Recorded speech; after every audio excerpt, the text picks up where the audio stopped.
The overall goal of this procedure is to dissect and ex vivo culture mouse embryonic thyroid explants or lobes to allow the study of morphogenetic and differentiation events occurring during thyroid development.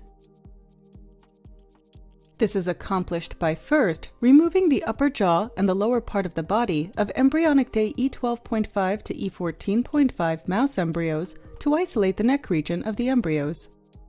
In the second step, the neural tube, lateral tissues, and tongue are removed to expose the upper part of the trachea and esophagus. Next, the thyroid bud regions or lobes are further cleaned of any undesired tissues. In the final step, the thyroid explants are plated for culture on a coated microwell or on a filter. Ultimately, time-lapse imaging, immunostaining, or gene expression analysis can be performed to study the epithelial morphogenesis, three-dimensional organization in follicles, vascularization of the explants, or thyroid progenitor differentiation.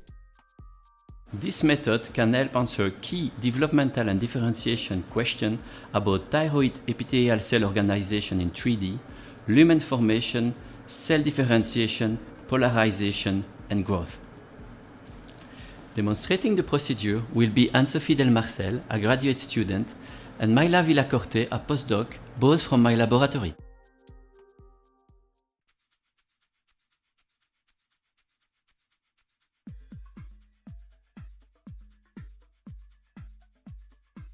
Under sterile condition in a laminar flow hood, 2 hours before the isolation of the thyroid tissue, dilute sterile type 1 collagen to a 50 microgram per milliliter final concentration in 10 millimolar hydrogen chloride.